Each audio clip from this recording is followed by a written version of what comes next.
എന്തല്ല എല്ലാവർക്കും സുഖം തന്നെയാണ്. നമുക്കിന്നൊരു പാലക് പൊറോട്ട ആയാലോ? പാലക് പൊറോട്ട പാലക്ക് കിട്ടിയില്ല എന്ന് വിചാരിച്ചിട്ട് വിഷമിക്കൊന്നും വേണ്ട. നമ്മളെ നാട്ടിൽ കിട്ടുന്ന പശലച്ചീര ഉണ്ടല്ലോ, അതോ ഇല്ലേ തെഴുതാമയോ, ഇനി അതൊന്നും കിട്ടിയില്ലേ മുരിങ്ങേൻ്റെ ഇലയോ, എന്തായാലും കുഴപ്പമില്ല, അതെടുത്തിട്ട് അങ്ങ് ഉണ്ടാക്കുക. അപ്പോൾ അതാ എങ്ങനെയാണ് ഉണ്ടാക്കുന്നത് നമുക്കൊന്ന് വേഗം നോക്കിയിട്ട് വരാം. അപ്പം അതിനായിട്ട് ഞാനിപ്പോൾ ഒരു പിടി പാലക് ചീര എടുത്തിട്ടുള്ളത്. ഇത് നല്ലോണം പൊടിയായിട്ട് അരിയണം. അപ്പോൾ അരിയുന്ന സമയത്ത് ഈ തണ്ട് വേണ്ടെങ്കിൽ എടുക്കണ്ട. ഞാനിപ്പോൾ കുറച്ച് തണ്ട് ഒടിച്ച് കളഞ്ഞിട്ടുണ്ട്, ബാക്കിയുള്ളതെല്ലാം തണ്ടെല്ലാം മുറിച്ചിട്ട് എടുത്ത് വെച്ചിട്ടുണ്ട്. ഇത് 1 കപ്പ് ചീര ഉണ്ട്. ഇതൊരു മിക്സിംഗ് ബൗളിലേക്ക് മാറ്റിയിട്ട് നമുക്കിനിയൊരു മസാല ഉണ്ടാക്കിയെടുക്കണം. ഒരു കഷ്ണം ഇഞ്ചി ഒന്ന് മുറിച്ചിങ്ങ് മിക്സി ജാറിലിട്ട് കൊടുക്കാം. പിന്നെ 2 പച്ചമുളക്, 2 വെളുത്തുള്ളി അല്ലി, പിന്നെ ഒരു 1/4 ടീസ്പൂൺ കുരുമുളക്. ഇതെല്ലാം കൂടി ഒന്ന് മിക്സിയിലിട്ട് നല്ലോണം ഒന്ന് അരച്ചെടുക്കാം. അത് അരച്ചെടുത്ത് വെച്ചിട്ടുണ്ട്. ഇത് നമുക്കിനി ഈ ചീരയിലേക്ക് ഇട്ട് കൊടുക്കാം. പിന്നെ ഇനി ഇതിലേക്ക് നമുക്ക് കുറച്ച് മഞ്ഞൾപ്പൊടിയും, അതൊരു 1/4 ടീസ്പൂൺ മഞ്ഞൾപ്പൊടി, ഒരു 1/4 ടീസ്പൂൺ അജ്വൈൻ, അത് കൈയിൻ്റെ അടിയിലിട്ടിട്ട് നല്ലോണം ഞരടിയിട്ട് അങ്ങ് ചേർത്ത് കൊടുക്കാം. പിന്നെ ഒരു 1/4 ടീസ്പൂൺ നല്ല ജീരകം, അതും ഈ പറഞ്ഞ പോലെ നല്ലോണം കയ്യിലിട്ട് ഞരടിയിട്ട് അങ്ങ് ചേർത്ത് കൊടുക്കാം.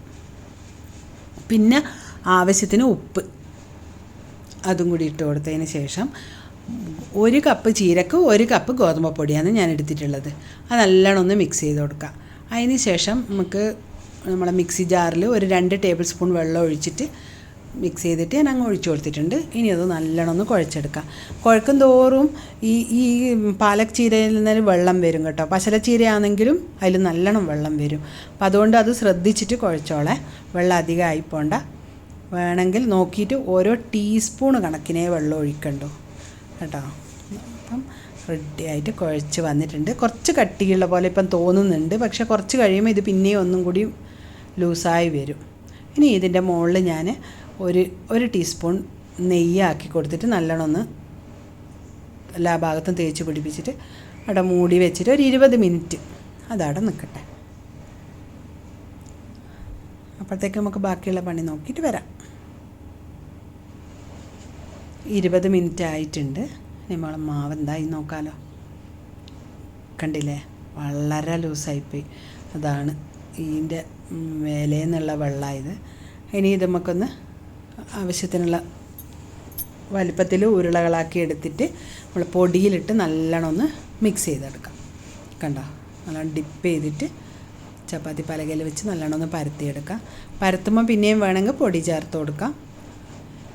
എന്നിട്ട് നല്ലോണം പരത്തിയതിന് ശേഷം നമ്മൾ കുറച്ച് നെയ്യാക്കി കൊടുക്കുന്നുണ്ട്. കുറച്ച് നെയ്യാക്കിയിട്ട് നല്ലോണം എല്ലാ ഭാഗത്തും നല്ലോണം ആക്കി കൊടുത്തതിന് ശേഷം ഇതൊന്ന് മടക്കിയിട്ട് ഞാനൊരു ചതുര ഷേപ്പിലാണ് എടുക്കുന്നത്. നിങ്ങൾക്ക് ത്രികോണാകൃതിയിൽ വേണമെങ്കിൽ അങ്ങനെയും ആക്കാം. ഇനി അതല്ല വട്ടത്തിൽ തന്നെയാണെങ്കിൽ നമ്മൾ സാധാരണ ആലു പറാട്ടയെല്ലാം ഉണ്ടാക്കുന്നില്ല, അതേപോലെ അങ്ങനെയും ചെയ്യാം. ഇനി ഒന്ന് ഇങ്ങോട്ടും മടക്കി കൊടുക്കുക, അങ്ങോട്ടും. ഇനി ഇത് പിന്നെയും പൊടിയിലൊന്ന് നല്ലോണം ഡിപ്പ് ചെയ്തതിന് ശേഷം നല്ലോണം പരത്തിയെടുക്കുക. കണ്ടില്ലേ,